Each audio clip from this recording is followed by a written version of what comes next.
हमारे साथ खास बातचीत करने के लिए एनएसयूआई के राष्ट्रीय अध्यक्ष विनोद जाखड़ हैं। सर, आज आप लोगों ने प्रेस वार्ता किया, तमाम चीजों को लेकर के, स्टूडेंट को लेकर के आपने कहा, हालांकि नीट पेपर को लेकर के लगातार जंतर मंतर प्रदर्शन हो रहा है। सभी कई सारे पार्टी के दल जो हैं समर्थन कर रहे हैं। आने वाले वक्त में क्या लगता है कि उन तमाम जो बच्चे जो सफर कर रहे हैं उनको, उनके लिए कांग्रेस पार्टी क्या स्टैंड कर रही है?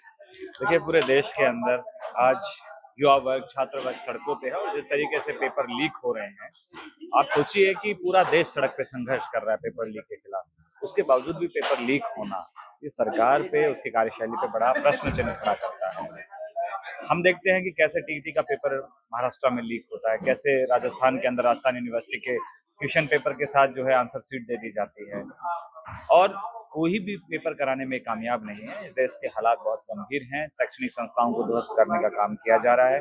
ऐसे में एनएसयूआई पूरे देश के अंदर सड़कों पे संघर्ष कर रहा है, आंदोलन कर रहा है और छात्रों की गूंज जो राहुल गांधी जी के आह्वान पे कैंपेन शुरू गया 28 राज्यों के जिलों में शुरू किया गया है, उसकी यही लक्ष्य है, उसका यही मकसद है कि हम छात्रों को ज्यादा से ज्यादा मोबिलाइज करें और इकट्ठा करके जोड़ें और पेपर लीक के खिलाफ मजबूती से आवाज उठाएं। सर, जिस तरीके से धर्मेंद्र प्रधान जो है वो अपने सीट पे बैठे हुए हैं, हालांकि विपक्ष जो है लगातार ये कह रही है कि इस्तीफे की मांग कर रही है, लेकिन वो अपनी ही कार्यशैली में लगे पड़े हुए हैं। हालांकि आने वाले वक्त में राहुल गांधी जिस तरीके से 28 राज्यों में जो छात्रों की गूंज जो निकाल रहे हैं, ऐसे में कहीं ना कहीं साफ तौर पर ये सत्ता पक्ष ये कह रही है कि भड़बड़ाने की कोशिश कर रही है।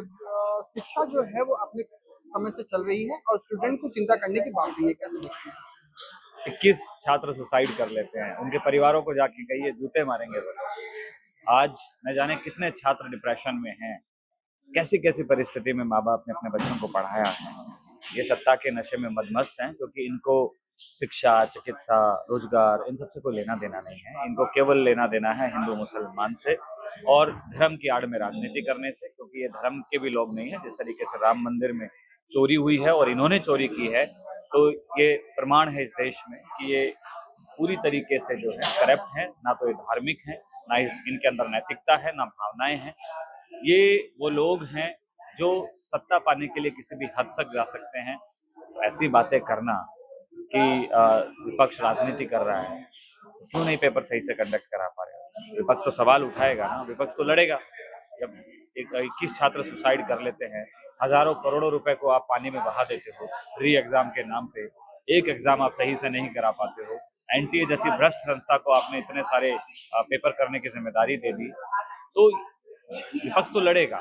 लेकिन पूरे देश के अंदर आज ऐसा माहौल बना हुआ है कि एक देश का छात्र वो समझ गया है, हर छात्र समझ गया है कि ये लोग पूरी तरीके से सरकार चलाने में विफल हैं, एजुकेशन सिस्टम को चलाने में पूरी तरीके से विफल है। सर, आखिरी सवाल ये रहेगा कि हालांकि कांग्रेस पार्टी तो सड़कों पर उतरी हुई है, छात्रों की आवाज भी उठा रही है, आने वाले वक्त में मानसून सत्र भी है, क्या है राहुल गांधी नीट पेपर को लेकर के संसद में भी इस आवाज को उठाएंगे? बिल्कुल उठाएंगे, 100% उठाएंगे, क्योंकि अभी हम लोग देख रहे हैं कोटा में उन्होंने जो प्रोग्राम किया, आगे पटना में, इलाहाबाद में उन्होंने प्रोग्राम अनाउंस किए थे, तो वो खुद सड़कों पे आ गए हैं।